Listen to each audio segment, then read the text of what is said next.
Hello everyone, welcome to my YouTube channel. My name is Shweta and currently I'm a second year BSc nursing student at GMC Orai. आज की video में हम लोग करने वाले हैं नर्सिंग एप्टीट्यूड के इम्पॉर्टेंट क्वेश्चंस जो कि आपके सीनेट के पॉइंट ऑफ व्यू से काफ़ी ज़्यादा इम्पॉर्टेंट है। और ये जो क्वेश्चन है वो हिंदी में रहेंगे तो हिंदी मीडियम स्टूडेंट्स को कोई प्रॉब्लम नहीं होगी। ठीक है, इससे पहले मैं काफ़ी वीडियोस अपलोड कर चुकी हूँ, कुछ हिंदी में है कुछ इंग्लिश में है, बाकी मैं एक्सप्लेन हिंदी और इंग्लिश दोनों में करती हूँ। तो आप लोग कोई भी स्ट्रीम से हैं आपको कोई प्रॉब्लम नहीं होगी। ठीक है, और चलो अभी वीडियो स्टार्ट करते हैं।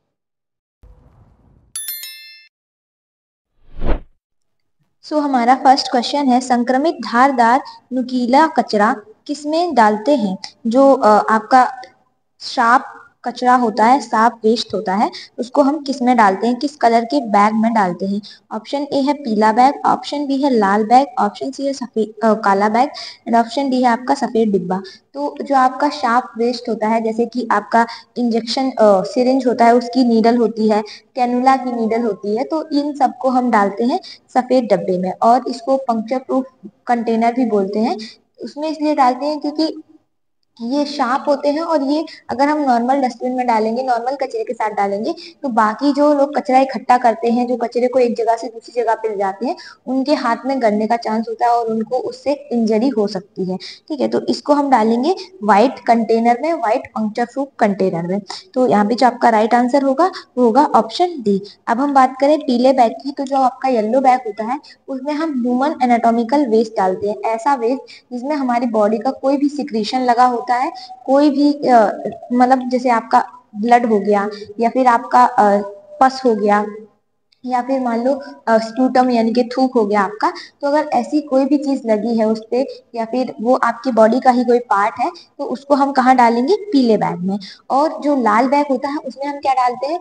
उसमें हम आपका प्लास्टिक का सामान, जैसे कि आपकी सिरिंज हो गई, सिरिंज उसकी नीडल नहीं, केवल सिरिंज हो गई आपकी, और जो ट्यूबिंग होती है, आईवी पाइप्स होते हैं उनको, जो नॉर्मल आपके ग्लव्स होते हैं उनको, शू कवर वगैरह, हम इसमें लाल वाले बैग में या लाल डब्बे में डालेंगे।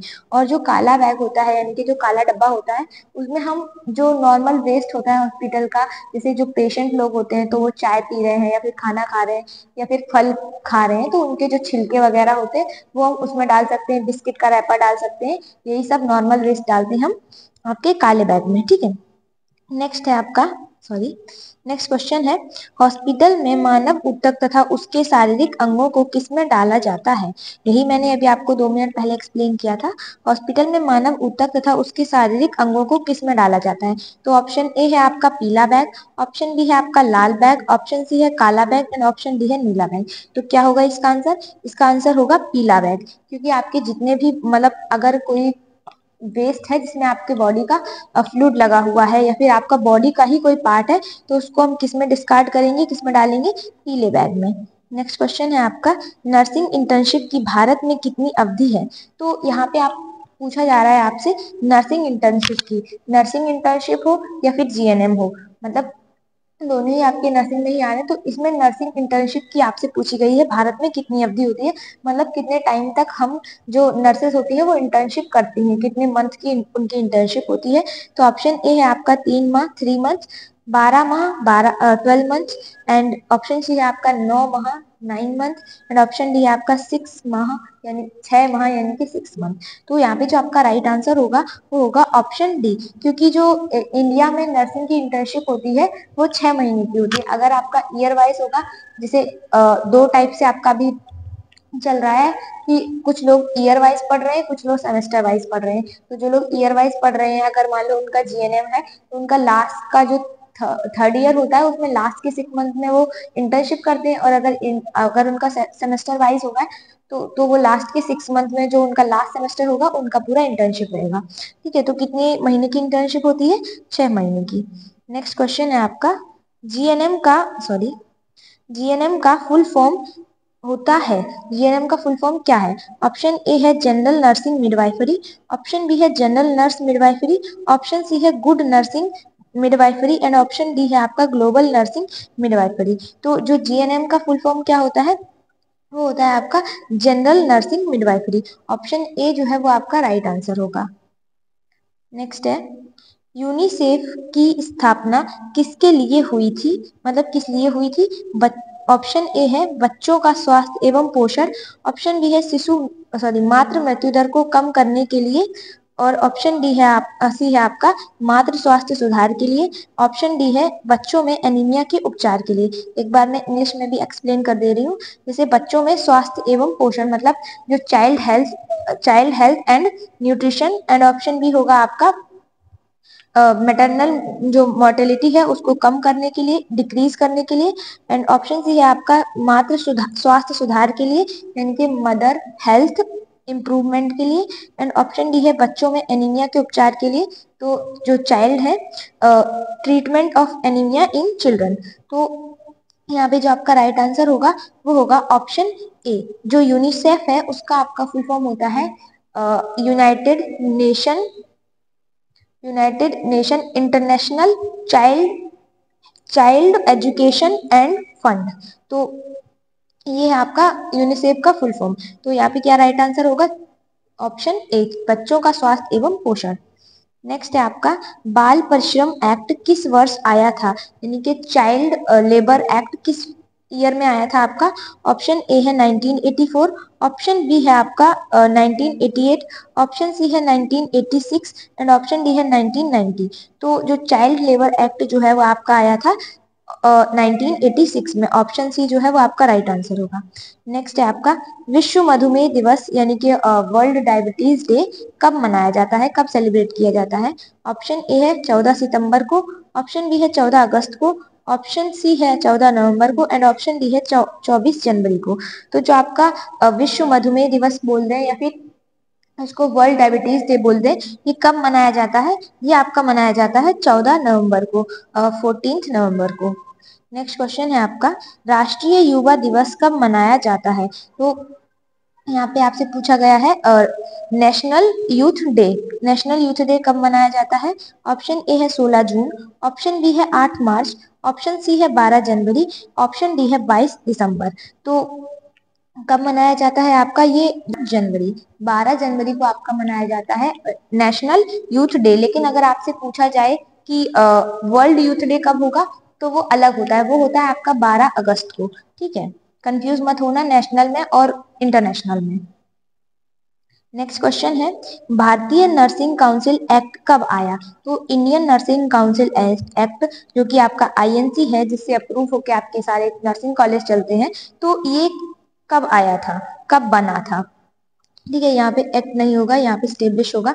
कब आया था? तो ये ऑप्शन ए है 1947, ऑप्शन बी है 1957, ऑप्शन सी है आपका 1948, एंड ऑप्शन डी है आपका 1950। तो जो राइट आंसर होगा आपका वो होगा ऑप्शन ए 1947। नेक्स्ट क्वेश्चन है आपका यूनिसेफ का हेडक्वार्टर कहाँ स्थित है? तो यूनिसेफ जो है वो आपका क्या है? United Nations international child emergency fund. Sorry, वहां पे एजुकेशन नहीं इमरजेंसी होगा, मैंने गलती से आपको पहले एजुकेशन बोल दिया था। चाइल्ड इमरजेंसी फंड होगा। ठीक है, तो इसका आपसे पूछा जा रहा है कि हेडक्वार्टर कहाँ पे है। ऑप्शन ए है जेनेवा, ऑप्शन बी है लंदन, ऑप्शन सी है न्यूयॉर्क, एंड ऑप्शन डी है आपका दिल्ली। तो जो यूनिसेफ है इसका हेडक्वार्टर है आपका न्यूयॉर्क में। ठीक है, नेक्स्ट क्वेश्चन है आपका जीएनएम कोर्स की अवधि क्या है? तो यहाँ पे आपसे पूछा जा रहा है जीएनएम जो कोर्स होता है आपका उसकी कितनी ड्यूरेशन होती है। ऑप्शन ए है 3 वर्ष, ऑप्शन बी है 4 वर्ष, ऑप्शन सी है 3.5 वर्ष, एंड ऑप्शन डी है आपका 2 वर्ष। तो जो आपका जीएनएम होता है वो कितने साल का होता है? वो होता है 3 साल का, और जो आपका बीएससी नर्सिंग है वो 4 साल का। ठीक है, नेक्स्ट क्वेश्चन है कौन सा यौन संचारित रोग का उदाहरण नहीं है? अब यहाँ पे आपसे पूछा जा रहा है सेक्सुअली ट्रांसमिटेड डिसीज कौन सी नहीं है, मतलब कौन एग्जाम्पल नहीं है उसका। ऑप्शन ए है क्लेमाइडिया, ऑप्शन बी है हर्पीस, ऑप्शन सी है hepatitis B, and option D है इन्फ्लुएंजा। तो यहाँ पे जो आपका क्लेमाइडिया दिया है ये आपका उसका एग्जाम्पल है, हर्पीस भी है एंड हेपेटाइटिस बी भी है, क्या नहीं है? इन्फ्लुएंजा। तो ऑप्शन डी जो है वो आपका करेक्ट आंसर हो जाएगा, इन्फ्लुएंजा।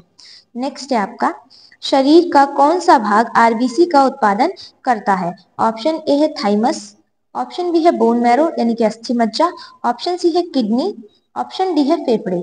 तो कहाँ पे आरबीसी का प्रोडक्शन होता है? बोन मैरो में यानी कि अस्थि मज्जा में। नेक्स्ट क्वेश्चन है आपका, नर्सिंग शब्द को नर्सिंग शब्द को आईसीएन के द्वारा किस वर्ष परिभाषित किया गया था? तो नर्सिंग जो शब्द है उसको आईसीएन के द्वारा किस ईयर में डिफाइन किया गया था? ऑप्शन ए है 1977, ऑप्शन बी है 1972, ऑप्शन सी है 1973 एंड ऑप्शन डी है आपका 1978। तो इसका जो राइट आंसर होगा वो होगा ऑप्शन डी 1978। नेक्स्ट क्वेश्चन है आपका, अंतरराष्ट्रीय एड्स दिवस कब मनाया जाता है? ऑप्शन सॉरी अंतरराष्ट्रीय एड्स दिवस मतलब इंटरनेशनल एड्स डे कब मनाया जाता है? ऑप्शन ए है यहाँ पे 1 नवंबर, 1 दिसंबर, 11 दिसंबर एंड 11 नवंबर।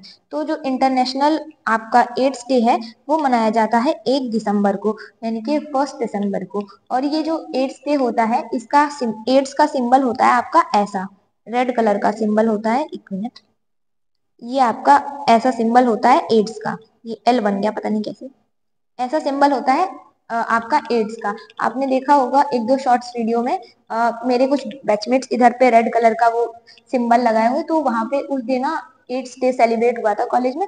और ये जो एड्स डे होता है इसकी हर बार अलग अलग थीम होती है, एक थीम के अकॉर्डिंग ही हर साल एक थीम बनती है। एक मान लो कि एक आपका नारा होता है या भाषण कुछ भी बोल लो, तो वो एक थीम होती है, उसके उसी पे काम किया जाता है हर साल उसको कम करने के लिए। और उस पे नए नए नियम बनते हैं, फिर उनको अप्लाई किया जाता है और फिर उसके बाद उसका आउटकम देखा जाता है कि वो कितना असरदार हुआ है कितना असरदार नहीं हुआ है। तो ये हर बार मनाया जाता है आपका हर साल। ठीक है, सो आज की वीडियो में इतने ही क्वेश्चंस थे। आई होप मैंने जितने वीडियो में क्वेश्चंस एक्सप्लेन किए हैं आपको सारे समझ में आ गए होंगे। अगर आपको कोई भी क्वेश्चन नहीं समझ में आया तो आप लोग कमेंट में पूछ सकते हैं, और जिन्होंने टेलीग्राम ज्वाइन नहीं किया है तो ज्वाइन कर लेना, इसकी पीडीएफ आपको टेलीग्राम पे मिल जाएगी। बाकी आज की वीडियो के लिए इतना ही है, मिलते हैं नेक्स्ट वीडियो में, बाय बाय।